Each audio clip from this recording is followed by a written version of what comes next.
Sorry for the bother. The thing is, he began. The moment I learned the truth, I was filled with surprise, gratitude toward my father-in-law, and a sense of liberation. My name is Charlotte. Born in April, surrounded by the gentle scent of blossoming flowers, as my name suggests. Since then, 45 years have passed. I've devoted my life to my family as a wife and a mother, cherishing each day. But problems arose outside of my family life. I used to spend joyful times with my family alone. I met my husband Joseph at a club in college. We hit it off, started dating, and eventually got married. We have a son, but he's working in the city as a professional, so he only returns home once every 6 months. Ever since it became just the two of us, Joseph and I looked forward to revisiting places we went when we first dated. How about going to Six Flags tomorrow on our day off? Now here's the question. What did Charlotte do 23 years ago at that amusement park? Did I do something? Caught off guard by Joseph's sudden question, my mind raced to remember. Something from that long ago? Oh, I remember. After riding the teacups, I got dizzy and fell into a nearby pond. That's correct. I was so embarrassed I wanted to pretend I didn't know you. How mean! Why did you let go of my hand then? Laughing about my embarrassing moments like this has become a treasured pastime. Even when it's just the two of us at home, the atmosphere never darkens. We lived a happy life. Due to Joseph's shift work, there were days we hardly saw each other. But since I adjusted my work to match his schedule, I rarely felt lonely. However, then a major event that would drastically affect our lives happened. Our father-in-law was diagnosed with terminal pancreatic cancer. Surgery was difficult, and the 5-year survival rate was less than 2%. A dire illness. Both Joseph and I were filled with such hatred, our hands clenched into fists.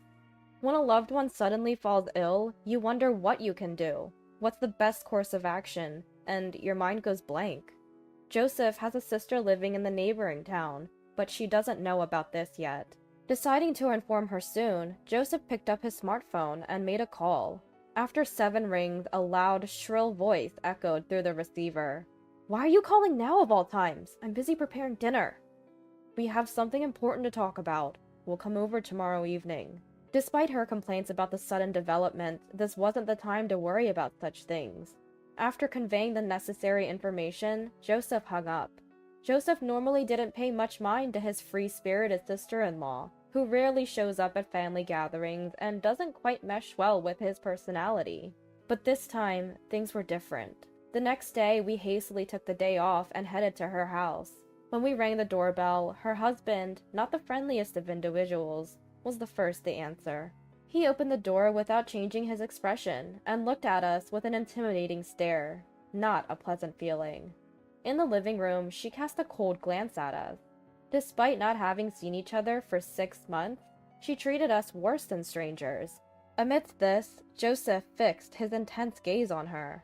Then, as he informed her about their father's illness, she uttered unbelievable words from her mouth. So what? You came all the way here to say that? The sickness is Dad's fault. Don't tell me you came here expecting me to take care of him. Instead of expressing sadness about her father's illness, she seemed more concerned about avoiding any inconvenience to herself. It was my first time seeing a daughter look down on her father, who didn't choose to get sick, and I felt embarrassed for her as a fellow human being. My anger peaked, and even my parents, who had planned to talk calmly, were getting worn down. That's too much. You're his daughter, aren't you? Even though a loved one is suffering, you can be so indifferent? If the roles were reversed, you would definitely be upset. I thought she would reflect a bit on what I said and quiet down, but I underestimated her. Don't talk nonsense! There's no rule that says I have to look after him because I'm his daughter. If you're so concerned about it, why don't you do it? Joseph is his child, just like I am. Indeed, my husband Joseph is also father-in-law's child, and it's not right to put the responsibility on sister-in-law alone. Because she's so irresponsible, I thought she should step up and take care of father-in-law at a time like this. But people like her are good at justifying their behavior. What she said wasn't wrong, and I figured it was futile to argue any further, so I dropped it. Although we were reluctant to leave father-in-law to sister-in-law, who clearly didn't want to deal with this, We, as a working couple, didn't have the time, unlike sister-in-law, who was a housewife. If Joseph had to quit his job, it would be better for our finances if I quit mine, but I found fulfillment in my current job. As I was considering my options, sister-in-law revealed her trump card with a triumphant look on her face. By the way, Charlotte, you have a nursing certification, don't you? You know more than an amateur like me. I think you should be the one to take care of him. It's reassuring for the patient to have a professional take care of them, isn't it? I had worked as a CNA in a nursing home 15 years ago, having earned a nursing certification so that I could take care of my parents if something happened, since I'm an only child. Knowing it would be futile to pursue sister-in-law any further, we decided to go home and think things over. I'm sorry you have such an unfeeling and troublesome sister-in-law. She's not the type to reflect on herself, even if I said something, so I couldn't say anything. No, it's okay. I knew that no matter what you said, it wouldn't change anything. It's not your fault, Joseph. What should we do? I can tell you love your job, and I would feel bad taking that away from you just because my dad got sick. But even in a situation like this, it made me happy to see Joseph thinking so much about me. But unlike sister-in-law, I'm not heartless. I wanted to cherish every minute of father-in-law's life.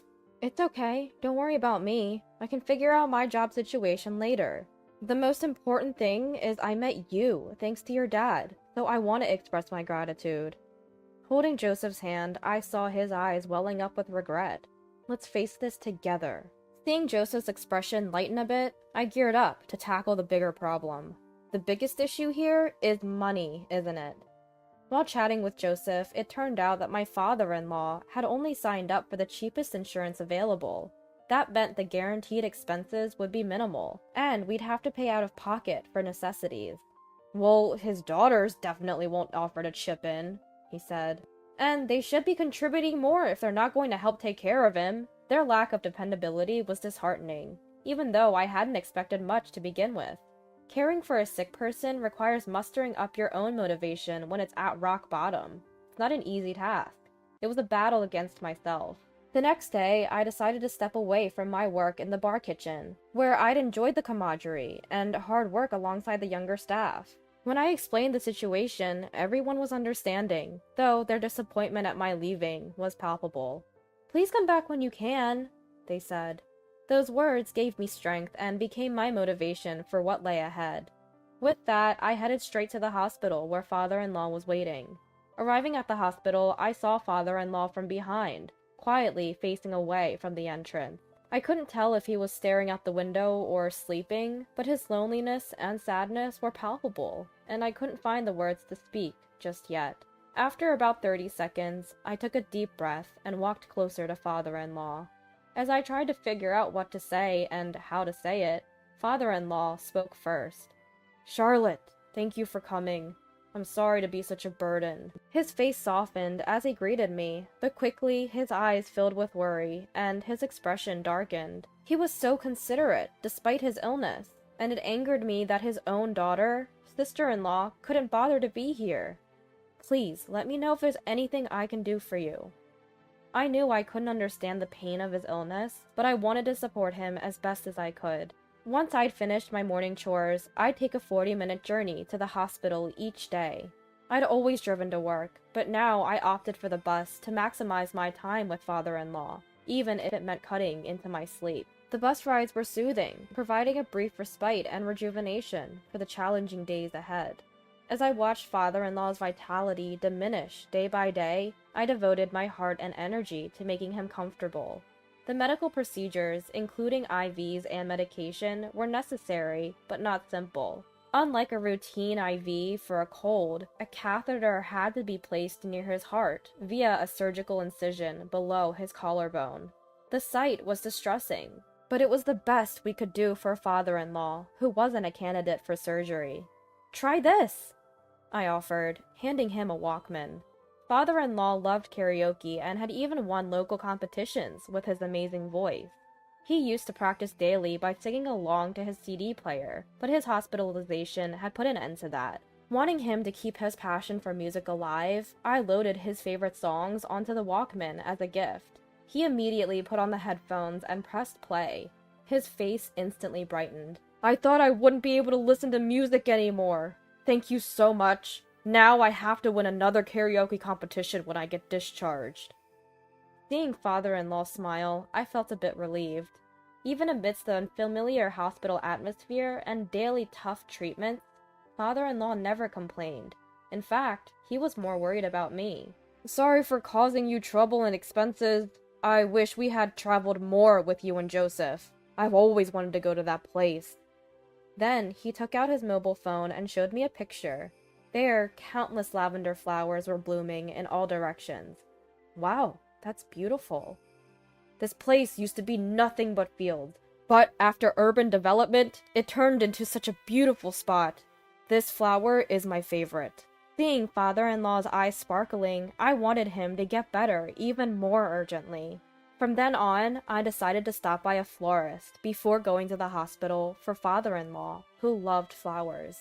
"After you left, I felt lonely, but having flowers around changes things. I found myself talking to the flowers, and the nurses looked at me like I was strange."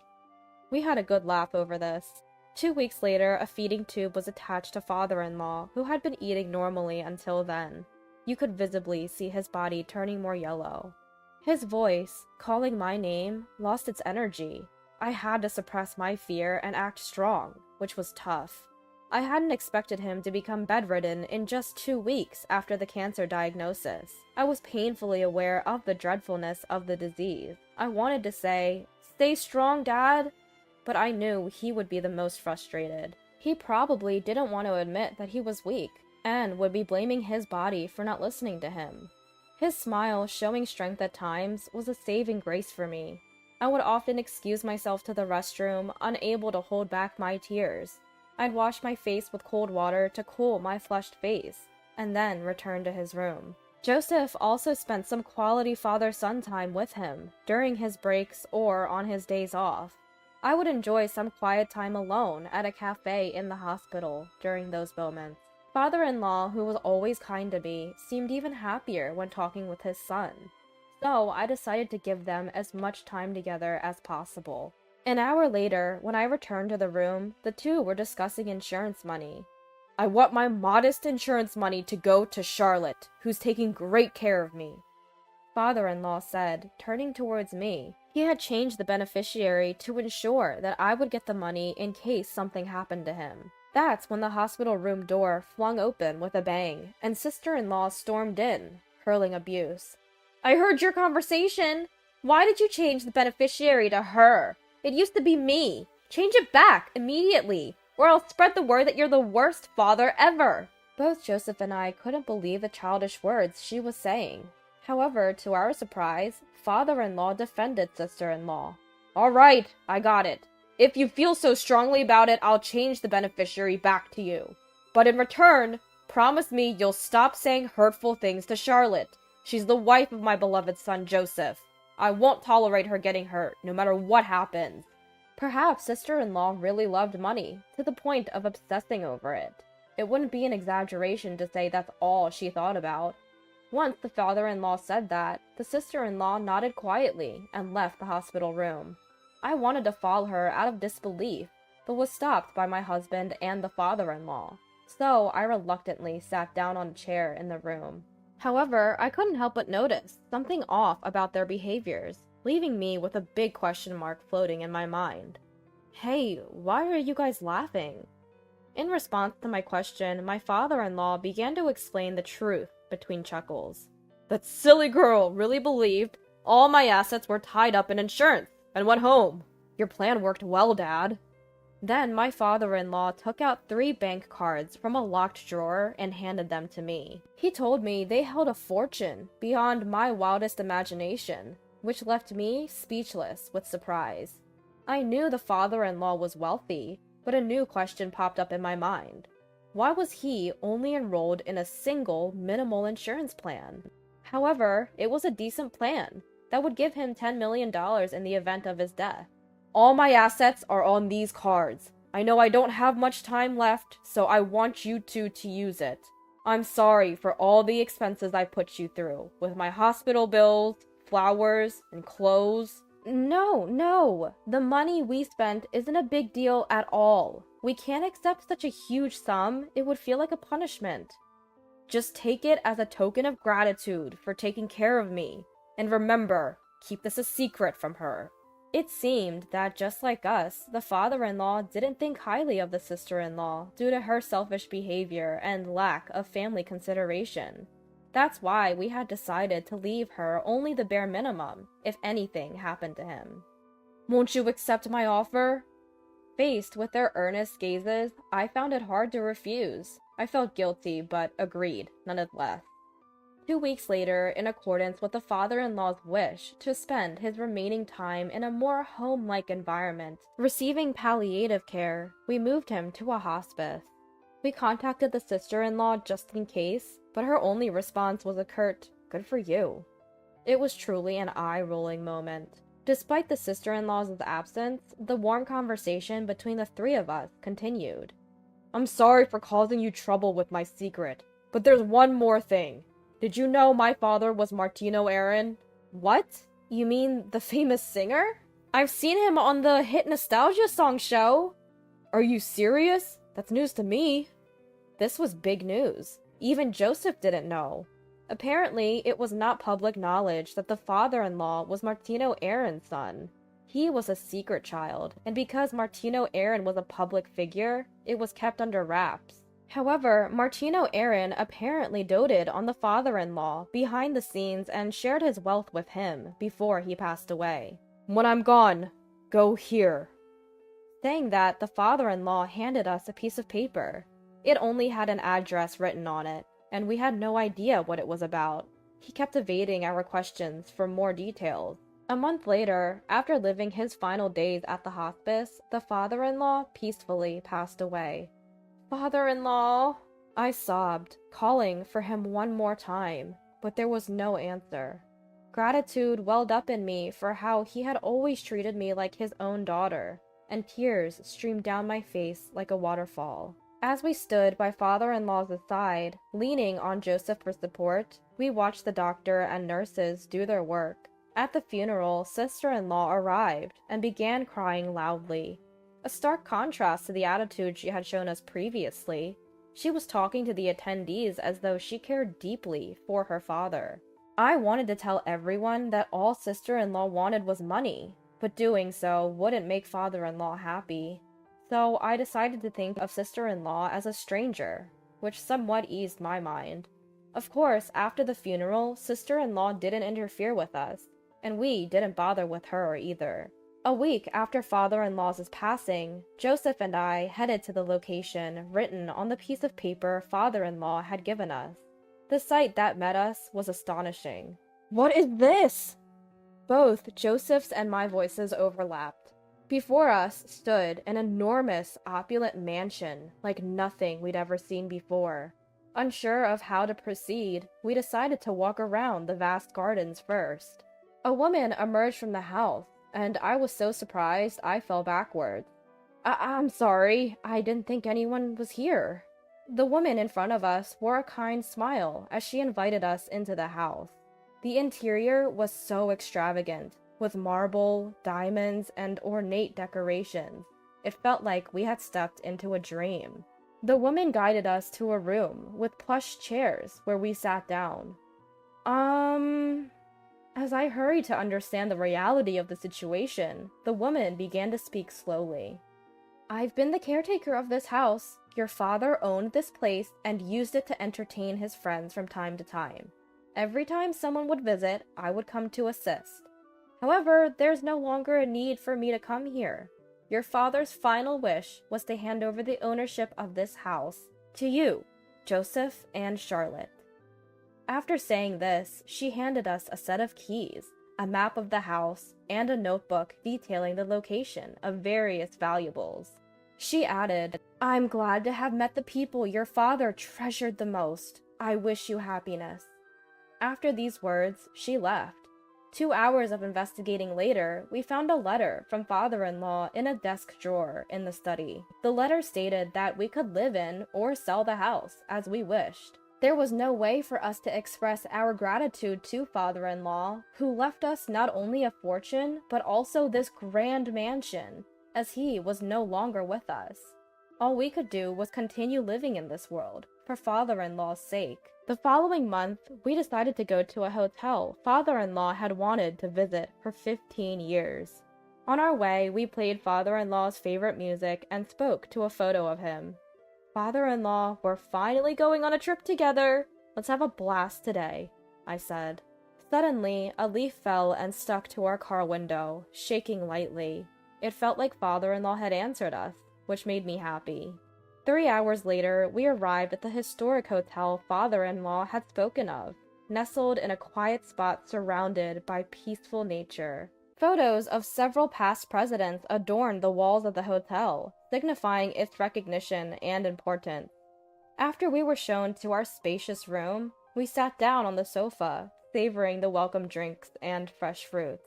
It's been a while since we've been able to enjoy a leisurely trip like this. Yeah, well, Dad's with us today. It had been a long time since Joseph and I had shared a look, and I couldn't help but feel a bit embarrassed.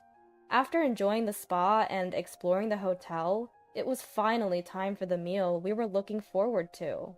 Since we had ordered meals for 3, the room service staff who brought it to our room was quite surprised. When we explained the situation, they nodded in understanding, with a kind smile. After talking about my father-in-law for a while, they even offered us a bottle of wine on the house. This is delicious! Just what Dad would say, I mused. Being an infrequent drinker, I got tipsy that day, until my memory blurred. However, my husband Joseph, who was good with alcohol, remembered my actions and told me about them the next morning. Last night, you kept stroking Dad's picture and saying, "I love you." I can count on one hand the number of times you've said that to me. I was a bit envious of Dad, he said, laughing. We shared this humorous anecdote as we drove along a different route than the day before. Oh, here!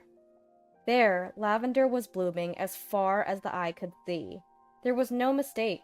This was the place my father-in-law had shown us in the photo. Embraced by the gentleness of the lavender color, I felt invigorated, not just entrapped in sadness, but eager to face forward. Dad told me once that Mom used to gaze at the lavender a lot before she passed away.